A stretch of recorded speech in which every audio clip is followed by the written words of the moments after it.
Today your all might be 20%, tomorrow your all might be 50%, the next day your all might be 70%, the next day it might be 10%. Sanbonan Dumalang, hello, my name is Malwande and welcome to my channel. This marks the beginning of my new series called New Braider Must-Haves. Why should you listen to me? Well, I have about 5-6 years experience as being a full-time braider under my business named Naigelwe Hair, and I have been a natural hair girl for almost 10 years and been passionate about hair basically for almost 10 years. And now that my credentials are out of the way, let's get into it. This marks episode 1. We're going to have about 8 or so episodes in the series, and today's episode is called Understanding Your Why. Knowing your why, knowing your reason. Why do you want to become a braider? Now, I'm sure you've heard this term being said to you many different times. Every time you start something new, yeah, you need to know your why, you need to understand your reason. Why do you want to get into it? Why? But in all honesty, this question is a very important question that you need to answer for yourself before you start any kind of business. But of course, we're going to focus on the braiding business. There are many reasons why you could be doing this, and you need to be quite honest with yourself about that. Are you doing it for the money? Are you doing it for the fame and the popularity? Are you doing it to impress others? Are you doing it because you're really good with your hands? Is there a skill that you just want to share with everybody? Are you someone who likes to make women feel good? Are you doing it because you really love children and that's who you want to focus on? Are you doing it because this is what your friends are doing? Are you doing it just to raise some funds on the side? Why are you wanting to get into the braiding business? The first reason why you need to answer this question is because it will give you clarity of purpose. Once you're able to know why you want to do something, you will understand where exactly it is that you need to go with this particular thing. So your reasoning behind starting braiding as a practice or as a skill is going to let you know what your purpose is in that and where exactly you should go with all the other points that are to follow.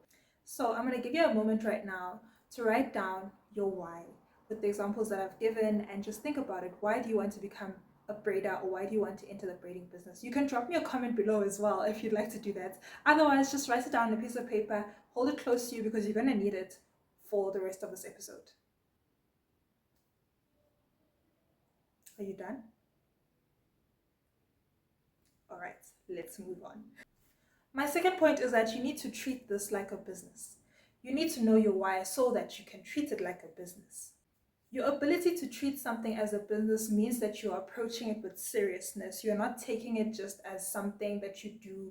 I have an extra 10 minutes in my day. I'm gonna go do someone's hair.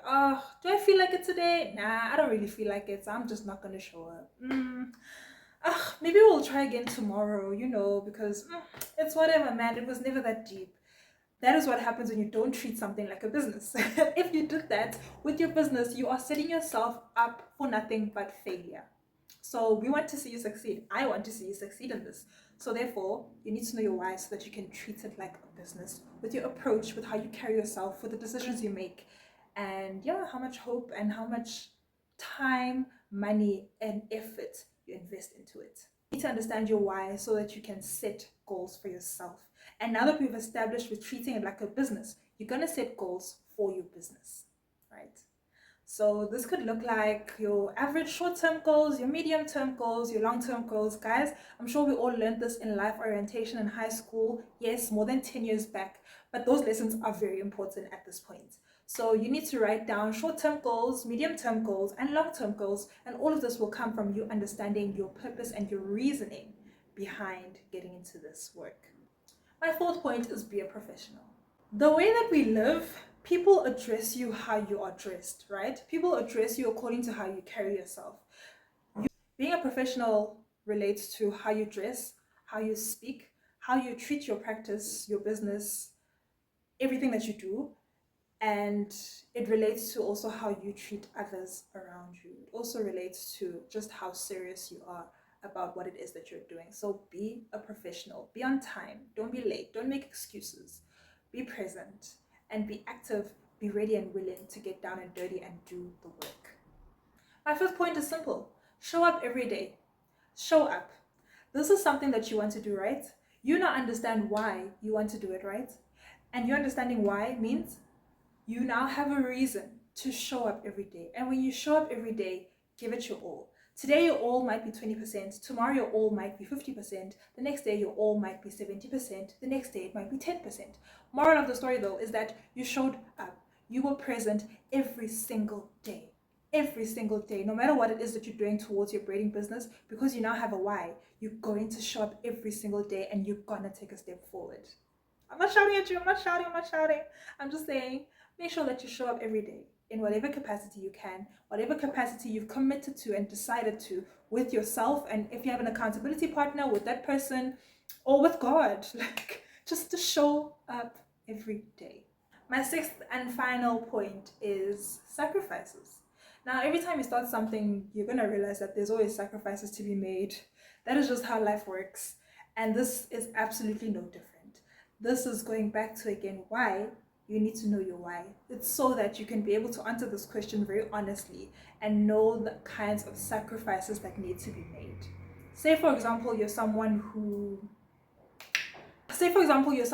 on the weekends, you typically like to go hang out with your friends, you're a girls sleepover kind of person and whatnot. But now you're on this new journey of trying to become a braider, right? And so when are your clients most available? On the weekends, because during the week, your clients are at work. So what does that mean? That is your sacrifice right there in that example.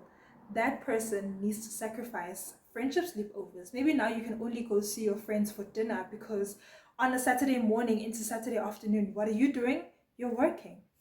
Maybe you're the person who likes to take long trips on a public holiday.